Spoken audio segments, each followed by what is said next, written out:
I know. Can I also ask, like, if you have a dirty dish in the sink, do you also consider something that's legitimately filthy also infamous? Because that's a really weird use of that word.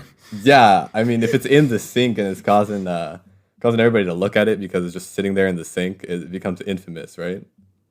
Yeah, if you're part of the Nachi Giovanni Academy, just know Anna Kundal thinks that you are a dirty dish in the sink. This is the Bhangra podcast. Sid, will you please welcome us? Welcome everybody to this episode of the Bhangra podcast. We have everybody but Saab on the call right now. We are here to talk about the first 5 seasons of our Best Sets of the Decade podcast. Everybody, you want to say what's up? My name is Ram. What's up? All right, hey everyone, this is Naina. What's up, y'all? This is Umer. Hello, this is Anil. So on this episode, we are going to be going through the first 5 seasons of the decade, so 2010 through the end of 2015. And we're going to talk about some of the best performances from each season. We'll talk about each one that we put, we all gathered our own crowdsourced best performances from each season. We talked about them. We came to a conclusion on which one was the best performance of that season. So we'll go season by season here, and I'm going to hand it off to Naina to go through the actual structure. So we had some rules that we put in place for how we were going to choose. We're only choosing from music sets. They can be from anywhere in the world. So it can be American set, it can be an Australian set, it doesn't matter, as long as it's a music set. So there are some really phenomenal live sets from the last 10 years, but we're not going to be putting those into this list. We are also eventually going to structure this as a bracket, very like March Madness style. And in the final bracket, there can only be a maximum of 2 sets per team in the final bracket. The season, as we are defining it, runs from August of one year to July of the following. The only other thing that I would add is that we are picking the best set from one particular season. So even if it is better or worse than anything in a different season, it's only be compared to the other sets that are in that time span that we've designated as a given season. And so the first season that falls under our decade is the 2010 to 2011 season, and the very last one we'll be covering in the next episode will be the 2019 to 2020 season. So for 2010 to 2011, Bram, do you want to start us with what teams we've got on the table here? Yeah, so we had 4 teams that we were really thinking about this year. The 4 teams, I would say, 2010, 2011, it's pretty far back, but they were very memorable for different reasons. NJ at Bhangra Idols is probably one of the greatest, in my opinion, intro subsegments of all time. It's also one of the most chaotic performances I've ever seen. There's a little bit of everything in there. I mean everything. If you haven't watched the video, you should go watch it. There's hockey at the beginning of that performance. But there are moments of genuine, amazing creativity mixed in with some of the most questionable Bhangra decisions I've ever seen, personally. There's JJ at VPD, which is on a completely different end of the spectrum. It's a pretty outstanding performance from front to back. The dancing and the movement, which I think was atypical of JJ at the time, was incredible. They beat a very strong NYPD team at that competition. And the dancing quality, mixing a lot of the DMV's best talent, it's probably honestly one of the most talented rosters of dancers that we're ever going to see. Nachi Giovanni Warriors at Bhangra Masti 4. That's actually one of those routines. I look at that performance now, and I'm sure if you're a viewer and you go watch that performance could come back with some minor adjustments and probably win some competitions today. The choreography, some of the elements are very similar to some of the design choices that we make as a circuit today. And that's saying something, because that is 10 years ago. The dancing quality is great. They had a very awesome subsegment, as well as a very cool Kunde and Chimta segment. However, there is one last Canadian team that was, in my mind, and I think the rest of our minds, the best team, and that was SGPD at Elite Eight. Sid, why don't you talk about SGPD at Elite Eight and what made them so fantastic? So SGPD Elite Eight 2011 is our choice for that season, and again, that season is the 2010 through 2011 season, and it's a multitude of reasons. I still think that it's one of the greatest performances I've ever seen. Like, there's a feeling that you get when you watch that performance that you're just like beyond wow. And being there live, I guess I also have a leg up in terms of understanding the feel of what happened that day. When they walked on stage, like when they walked under the little banner and they were just walking to their first spot, you could just look at all 16 dancers and you just knew that it was over. Like, they came to play, they came to rip everybody else's hearts out, and they absolutely delivered. It's another thing also that I'll say from a performance value perspective is that the aura of the dancers was just so capturing. It was so mesmerizing because the way that they danced, if you watch on video, the way that they danced and how crisp and clean that they danced was not as clean or crisp as PCBCA from that night, but it did not look that way at all if you were a live viewer. Maybe as a judge, because you don't have that audience level just frame of mind, but from the audience perspective, it didn't look like they were any less clean than PCBCA, and that's something to be said about how you perform Bhangra. And then from a set construction perspective, there's so much from that set that is still being done today. That was the first time that we saw. Whenever the pink Jody and red Jody did that little running thing up through subs, that second drop during the sub segment where that idea of the mechanism, and they were opening their subs at each other, like that was one of the first times that we saw a team use something like that.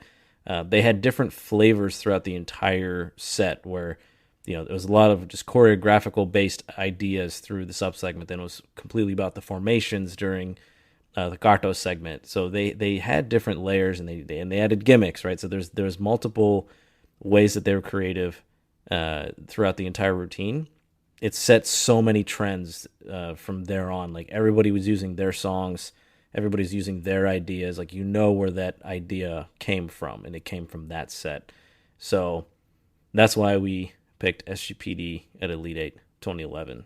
Yeah, one thing I would want to add on there, I feel like there are a couple more SGPD performances, or this is like the beginning of the end of what we call the traditional SGPD powerhouse.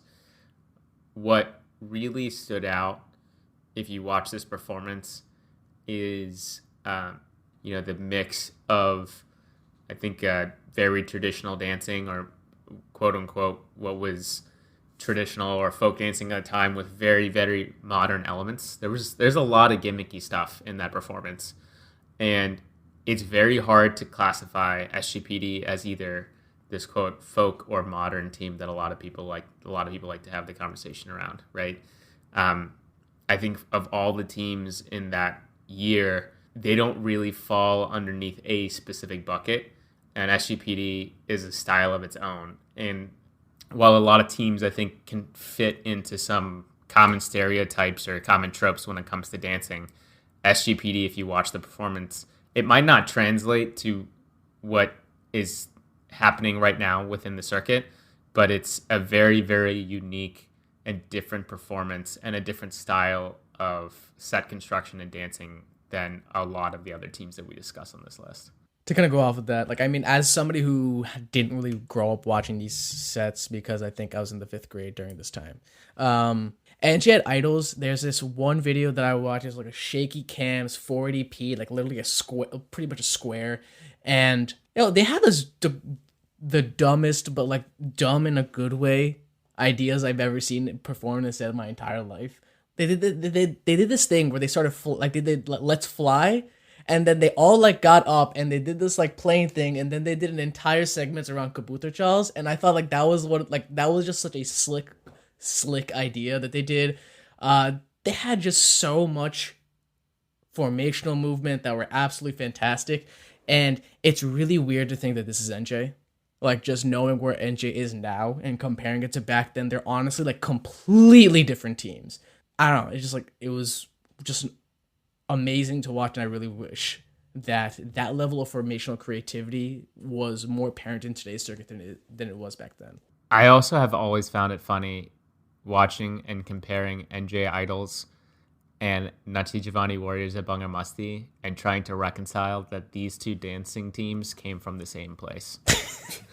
If you watch these performances back to back, you will have not thought that these two groups of dancers both competed together. Yeah, and on to 2011 and 2012. The few performances that we pulled in from there. First, I want to talk about Bhangra Nights at Bruin 2012. The reason that one comes up is because that was the first time ever the projector gimmick was done. So for all of you who do not know, the use of projector was not a thing until BK did it at Bruin 2012, and is still arguably the best use of it to this day. The way that they integrated it into the set, there was a standing ovation before they were even done dancing, and it was solely because of that gimmick. So even though I'm not even sure if they placed or if they got third or not that year, because it was also the year that Empire dropped a dolly from the ceiling.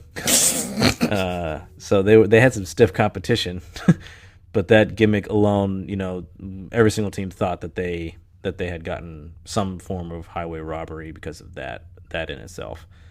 Next, we'll talk about the Elite Eight from 2012 that year. There was pretty awesome bit of hype coming into that one. Unfortunately, NYPD was the only Toronto team that could come to that Elite Eight, but they still did an excellent job. JJ is one of the performances that we had up for being the best performance of all time, and that could be the best case for going first in a lineup being we're screwing you out of winning or placing it as a whole, because they did an excellent job. It was an unbelievably stacked dancing team. They danced really well. They performed really well. Formations were incredible, but they did lose to another team on our list, which is UNC at Elite Eight 2012. They were the college team that came out of nowhere. I think it's worth noting that they didn't get an Elite Eight invitation until like 2 weeks before the show, or 3 weeks before the show, some ridiculous amount of time before the show, because SGPD dropped out, and that team that they pulled in off the street, quote unquote, came in and won the competition. They were on a tear that year. They did, but them pulling out the band was one of the most just ridiculous gimmicks that ever happened to that point. Because I remember I had one guy that many of you know is Harmon Buell. He was one of our co-captains on FCB. He tied JJ's bugs, and he was texting me throughout the entire show at Elite Eight. I was not there that year, and all of a sudden, he stopped texting me during UNC's set, and he's like, they brought the entire UNC band. I was like, that's ridiculous. They did not bring like 85 people, Harmon. What the hell are you talking about?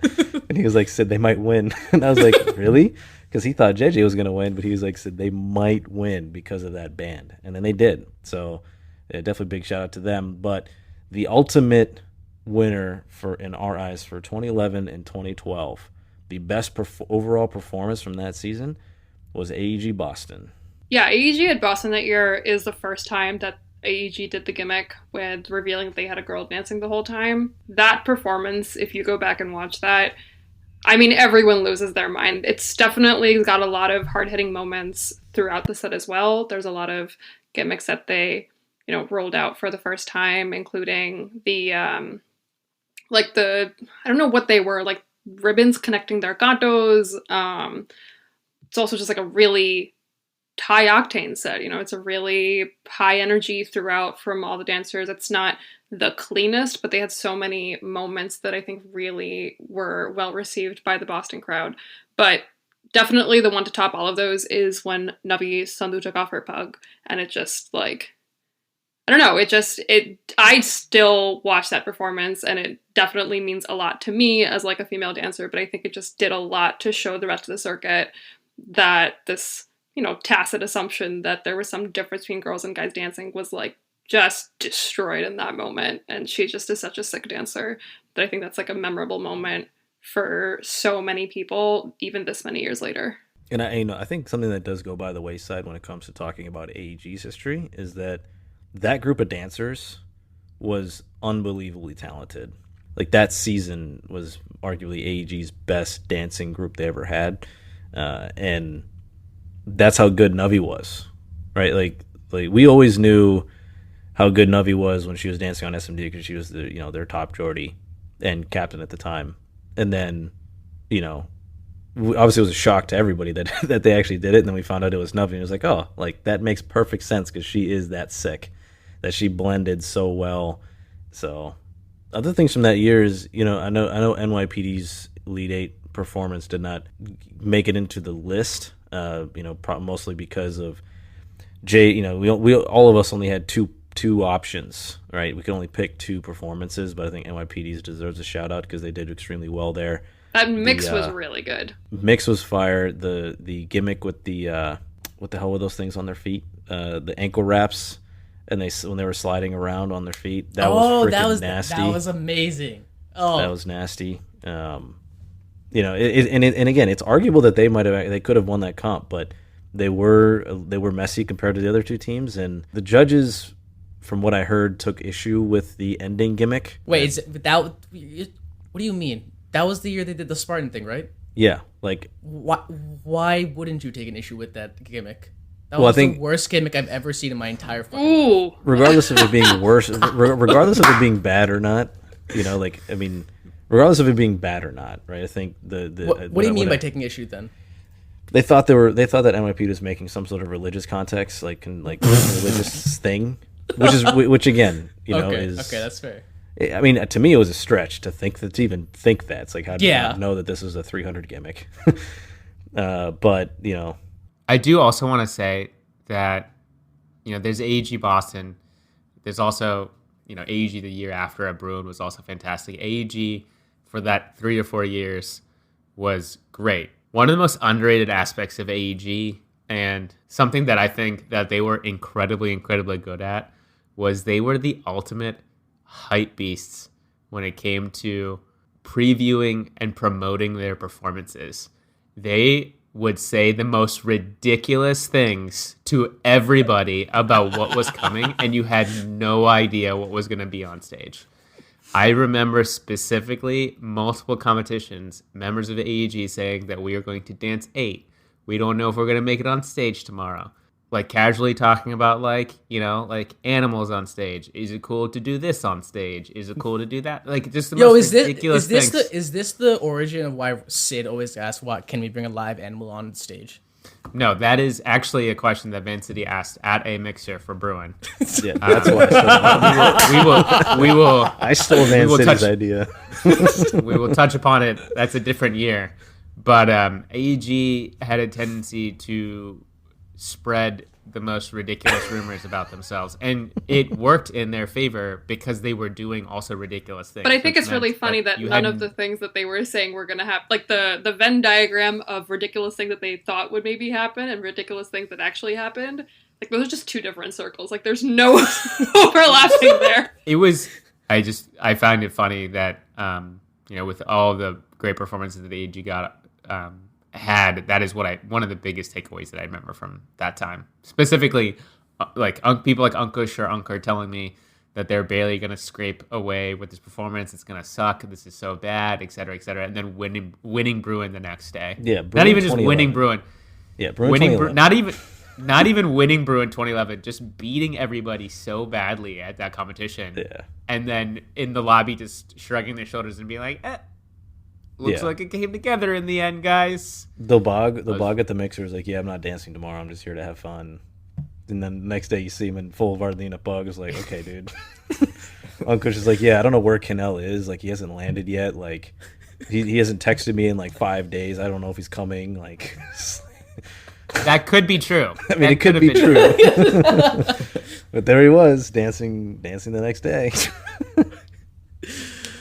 All right. So 2012 to 13 season, I think where we're at now. Well, I guess to start, as we just discussed, AEG at Peru in 2013. That was a crazy set, again, in terms of just like high octane moments. The laser Kunde, like no one saw that coming. And then the uncle that they brought out at the end is top 10 endings of all time. That dude marked it.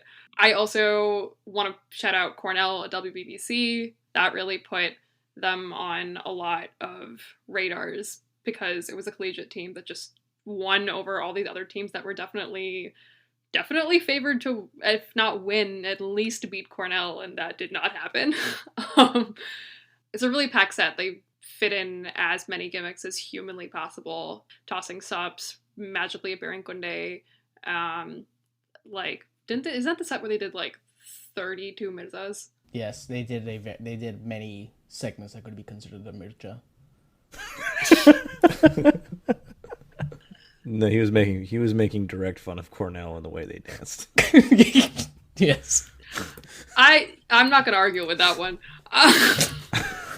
We've also got Bhangra Nights at World's Best Bhangra Crew 2013.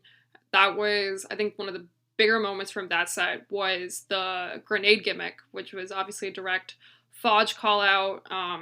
Excellent use of that projector that they introduced the previous season. Arguably should have won WBBC, but that did not happen. And the set that we have crowned the 2012-13 champs is Fodge at Bell that season. Yeah, and from the teams that Nina just listed and that we came, all these sets were really gimmick-heavy sets. And for me, it just came down to which performance really integrated their gimmicks well. One thing that everybody complains about nowadays with gimmicks is that, people have to stop dancing for their gimmick to work or for them to set up a gimmick. And that's one thing that Fodge did well at this performance, was that all their gimmicks they didn't have to stop dancing for. They just kind of it flowed with their set. Especially starting from the beginning where they had the sandbags on the stage that moved midway through subs. If you watch that segment, you'll see dancers that have to like not just go around the sandbags, but also like they choreograph hopping over it with certain moves. And even opening that sub segment, like for me, watching Cornell pull out Kunde out of nowhere, like being like a magic geek and somebody who's really into that, I was like, oh whoa, that's really cool, but I know how they did it. And then when I saw Fodge at Bell, it's like, where the hell do subs come from? They're just dancing out there, they turn around, and boom, there's subs out of nowhere. And that was one thing that really sold that set for me. Further down, like their Jummer, like having, I believe, how many Bertkas in a Jummer that they did? Straight, like 12 to 16 Bertka. But still made it look flawless, they made it look clean. And at the end, obviously, coming out with that tank is just, it's iconic. And not just one tank this year, but two tanks. It was very clean and hit well. Yeah. I'm still like salty AEG at Bruin did not win this. You just have a crush on Priyanka Chopra. That's about it. No, that is absolutely not. I thought that was I mean, there's also something to be said about that Bell. Fodge beat AEG. AEG tested a lot of their, not a lot, but tested a few of their Bruin gimmicks at that Bell. I highly recommend everybody watching that Bell because it's kind of a funny performance for AEG. You remember? It took them like 240 beats to make Priyanka Chopra's face at that Bell. Yeah, and then they also blindfolded themselves for their entire Kunde segment, which went horribly. Yo, you just remember, but like they were still a good dancing team. They did some interesting things. They knew they weren't going to place after that, but are you sure they're a very good dancing team? They danced well, right? Wow. But and JJ was obviously also a very good dancing team that night. That's also a great mix. Shout out to that performance. A couple of performances and just teams overall from that season. Cal was riding a high from the year before, and then they kind of fizzled out towards the end of this one. But they beat some good teams along the way. I remember winning Berg and beating Tag and Cornell at Berg that year. I think this was also, like the first season where Van City really came on. They had Idols and had Bruin that year because they got second to AEG that Bruin. But yeah, like going back to what you were saying though, Umar, Fodge just absolutely just wrecked. You're not wrong. Like that was even though I have danced later along in the circuit's lifespan, cringe is a strong word, but I mean, like, you understand when I watch these older performances, it's a little bit harder to appreciate. Well, the style has just really changed a lot from some of these. Exactly. Like, it's dancing overall has just gotten a lot better than what the bar for dancing was back then. But even if even watching that Fodge at Bell performance, like, no, this is actually still like very, very good. And so like they absolutely did wreck it. Two things. One, if you're out there and you're wondering, how do I get away with beating up somebody on my team and making it look like a complete accident? The solution is obviously create a Kunde segment and blindfold everybody. Did you watch that? Did you just go back and watch that, Ron? I did it on my phone just now. And just put you and the person you don't like next to each other and just dance. Dude, it was like, I felt bad, but it was hilarious live. Secondly, didn't Fodge at Bell have the whole situation with Cannell's cell phone? There was like a thread devoted to how his cell phone fell out of his pocket and like slid across stage multiple times, and he still managed to find it at the end of the performance, and it still worked. Why was he holding? Yeah, why? He forgot to take his phone out of his pocket. Where did the subs come from? They have pockets. Some boys wear shorts. So because I also think it's because they got custom-made pockets in their vests. Oh, like gimmick pockets. I thought it was just in his shorts. Because they had to do the whole inside out. They had to do the whole inside out thing, right? So Cannell's just one of those people who would do this. Right? Like, he's pretty sure he stitched pockets in his vest, which is brilliant, right? But he left his phone in there and then spun and it slid out.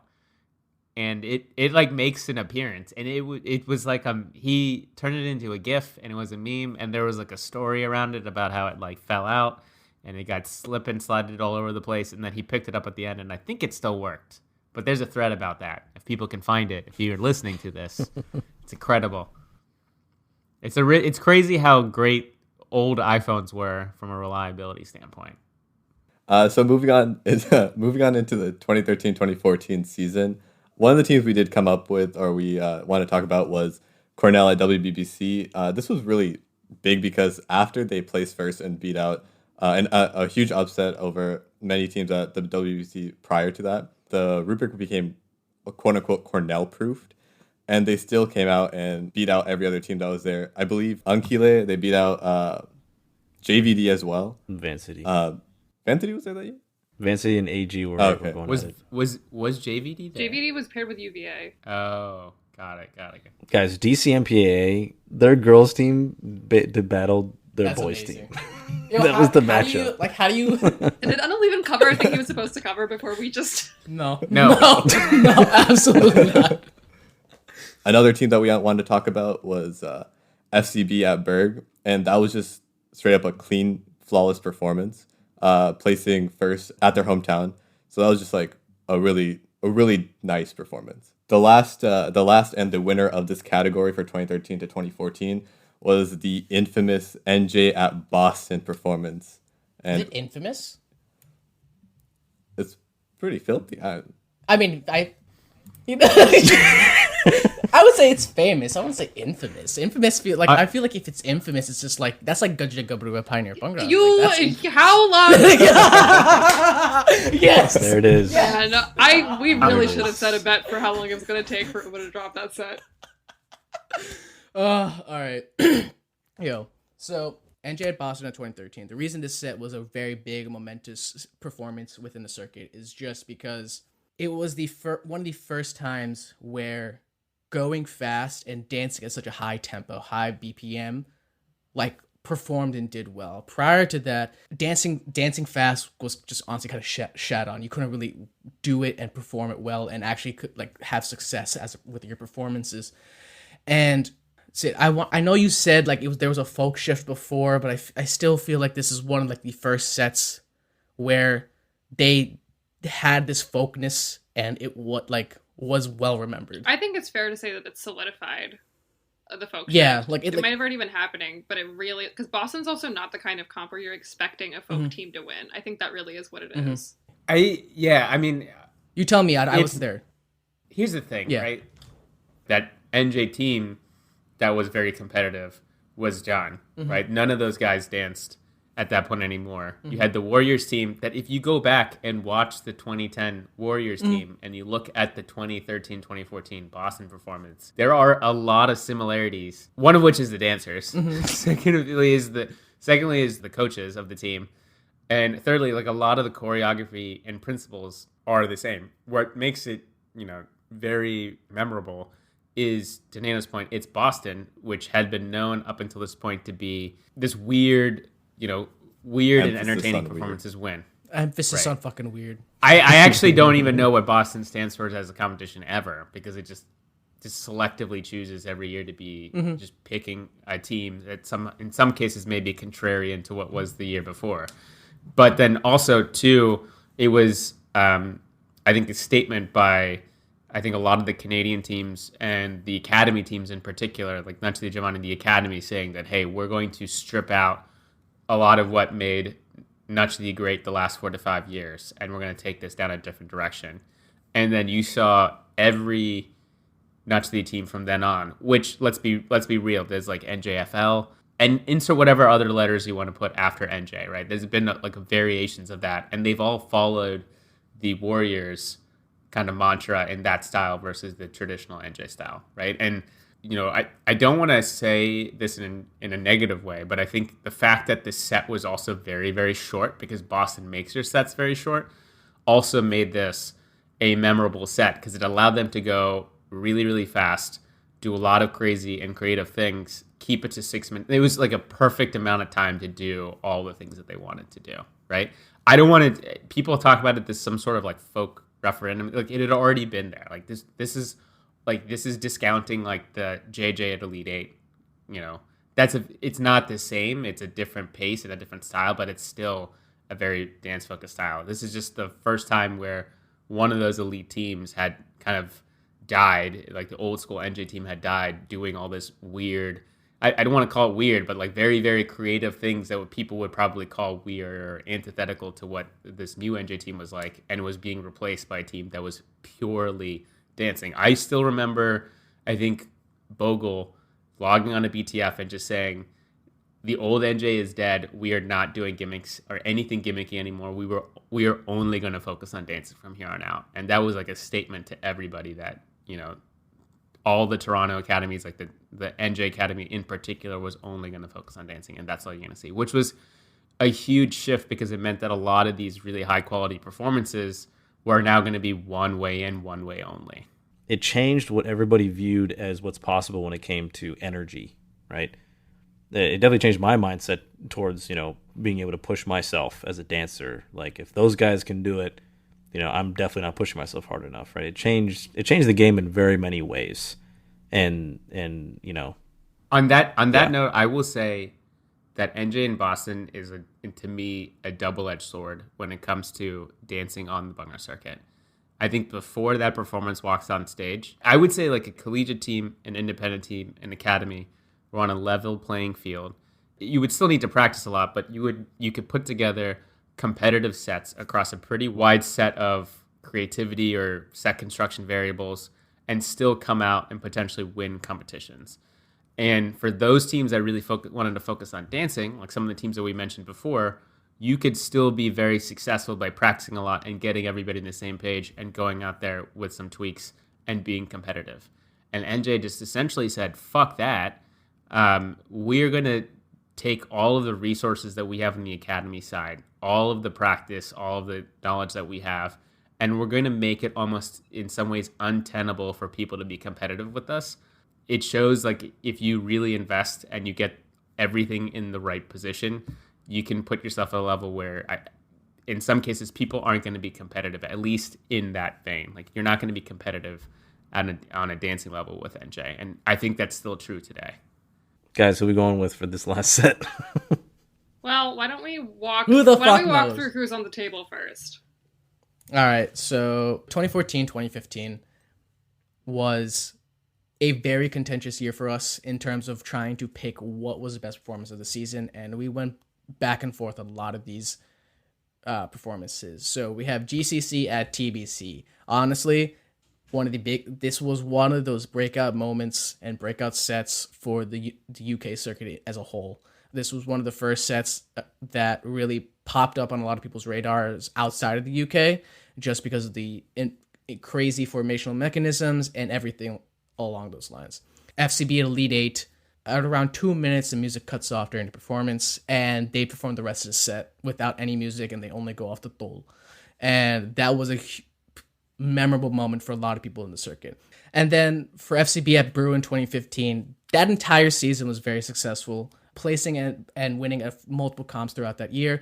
But they all kind of hit their peak at Brew in 2015 with Kunde dropping from the ceiling, the sound of the police segment, and at the very end doing the jumps all around LA on the projector in coordination with the people dancing at the end. SMD at Berg, also SMD that year just rolled through everybody, winning pretty much every single competition they went to, most momentously like winning at Berg, beating a very stacked lineup that year. Then there was also Van City at Bruin. They had a lot of creative ideas in that set, as well as momentously the platforms that they brought out on the stage and then danced on. All right. So do we have a winner for this season, or are we still in hot contention over this? I think we're still in hot contention over this, I guess. So Okay. I will say that I don't really know who I say wins. For me, it comes down to SMD at Berg and FCB at Bruin.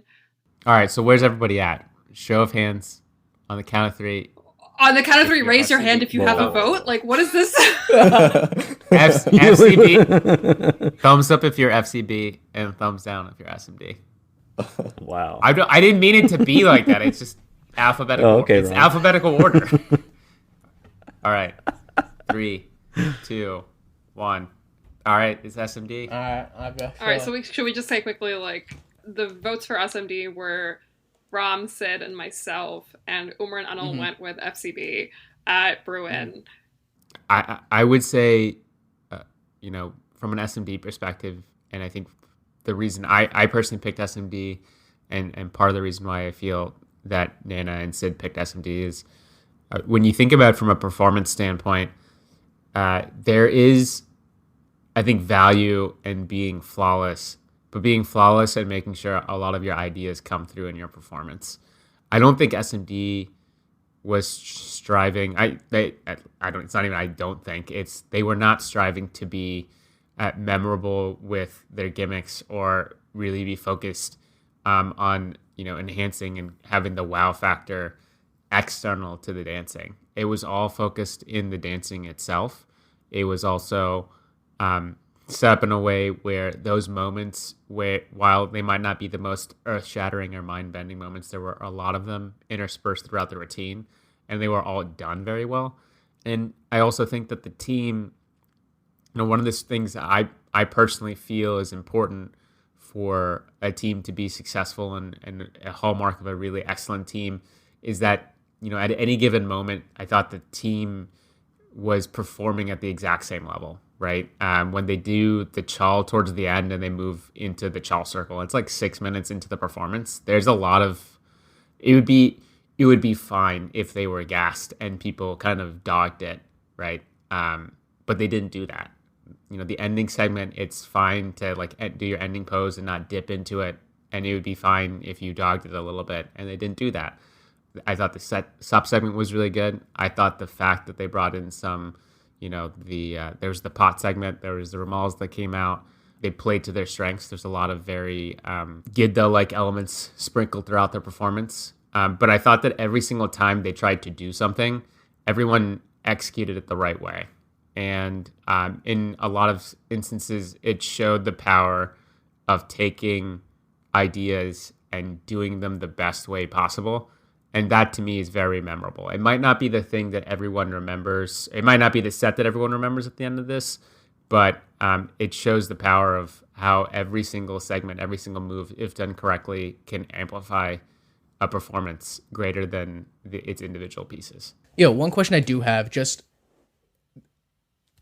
SMD at Berg is just in my personal opinion, just not the kind of set I really enjoy. So genuinely asking, not trying to be a dick here.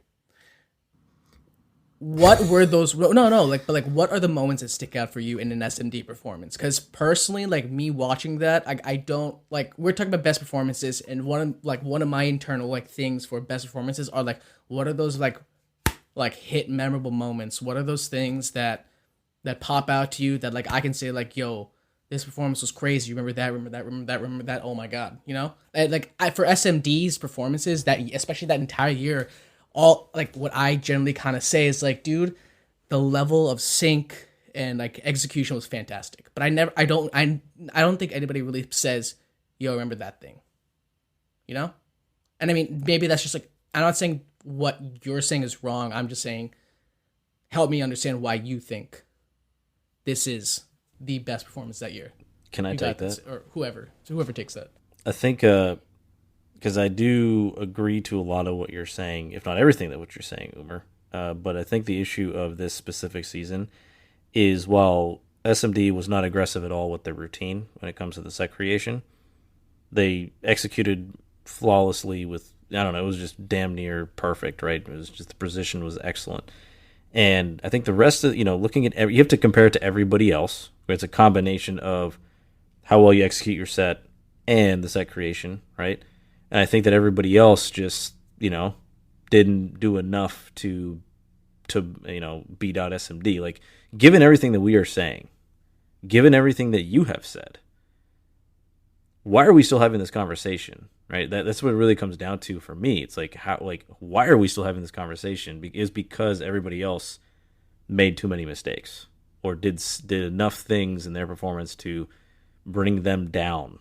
And again, we talk about an overall performance. See, and I guess for like again, like the reason I'm having a hard time saying that SMD was the best performance that year is because, yeah, there were plenty of mistakes in all these performances, but that for me does not take away from, like, at the end of the day, the impact of those performances was so dramatic that like I still can give it to them.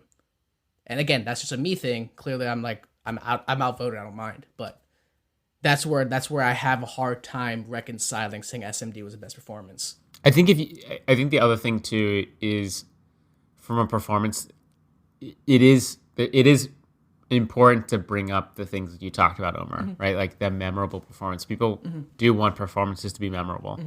I would say the hardest thing for me when I watch the SMD performance is not so much that I could have thought of all those things. I definitely could have thought of all those things. I just question if I could pull together a really good FCB team, like a fantastic FCB team, if we could do it as flawlessly as they did it. And that's like a very valid point that I think is lost when you think about how good that performance is for that year. Is, you made the comment yourself, right? Like Berg 7 is the only time where you have never messed up.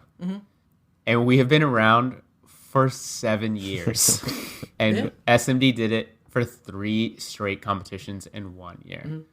And I think there is a lot of intrinsic value in taking very simple things and doing it better than anyone else can do it, which is what stuck out to me about that performance. Is I thought that if other teams did it, they wouldn't do it as well. That's the thing. I think that's what's really interesting with like even these, these teams that we're comparing from this season, FCB and SMD. If you took SMD dancers and had them dance FCB's set, that would win everything. And if you took FCB's dancers and had them dance SMD's set, they would not win. And so it just comes down to like, as people, what do we value? And it's like comps, what did they value in that lineup in that season? And I think people are allowed to have different preferences in terms of what they think is important. Totally. Just remember, Empire at Warrior Bhangra 2014 has 9 million views. That's 9 million views. And so there's also a small part of me that has to respect what I feel is what the audience wants to see. When you're choreographing your routine, you're not just making it for yourself or making it for your friends who are also Bhangra dancers who might find it very cool and attractive, but you're also making it for regular people who will watch that. And, I do think there's a lot of value in taking very simple choreography and formations with small tweaks and doing it much better than everybody else. I think that shows a level. I would say right there, though, you're contradicting yourself, because I think people would I think the reason Empire performances do very well, I mean, other than the fact they literally have an academy with like a huge social following and all that stuff, it's because they have a lot of fancy, shiny gimmicks and really big, wow, oh my God, how did they do that? How did they come up with that? That is amazing moments. Yeah. And so like, they're also the best at doing that. Like, okay. Yeah. But I mean, like, that's what I'm saying. Like, what I'm pointing out to is SMD's not. SMD's more on the dancing side of the house. And I still feel strongly that people who appreciate and want more of an art performance out of their Bhangra performances will probably prefer an SMD performance, because mastery of something is better than 75% of it, right? Like there are people who come to these shows who so random story. I had my English teacher come to watch our performance at Berg the year that we lost the Nut to the Giovanni. She still runs the senior play. She just still does musicals, and she just still does theater performances. And when I got off stage and the competition was over and before the awards were announced, I met her in the audience and another one of my English teachers who I had when I was in high school. And I asked them what they thought. And they thought everything was great. They thought it was super cool. And I asked them who they thought would win. And they said it was Nut to the Giovanni because they were a better dancing team. And these are two white women from a middle school in Midwestern Pennsylvania who came and said they were a better dancing team and they looked like they were a more authentic version of the dance, and therefore they should win. And there are more people like that out there that I think you know. And I think in part I have to respect the fact that people believe that.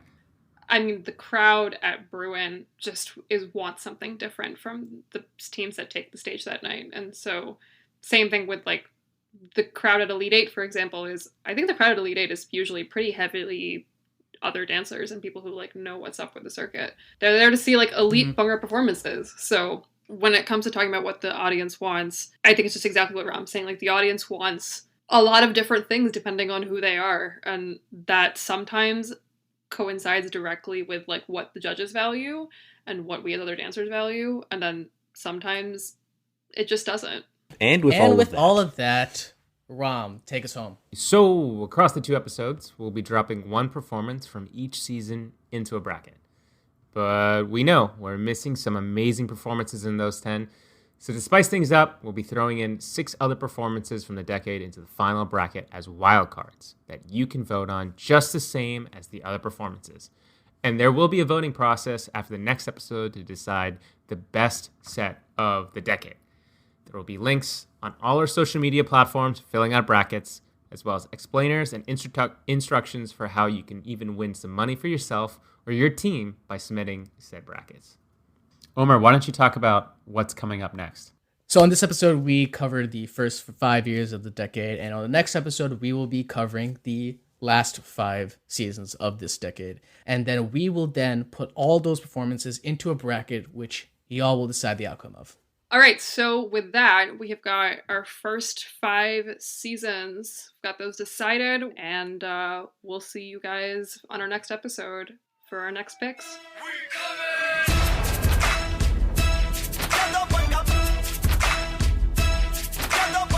Thank you for listening to another episode of the Bhangra Podcast. Be sure to follow us on Apple Podcasts, Spotify, or wherever you listen to podcasts. Please help us out by rating and reviewing us on Apple Podcasts and Podchaser, as that really helps others find the podcast. Also, don't forget to follow us on Instagram, Twitter, Facebook, YouTube, all of them at the Bhangra Pod. If you want to know what else is going on in the podcast world, sign up for our newsletter and join our Discord server to get exclusive content you won't get anywhere else. There will be links to all of those in the show notes.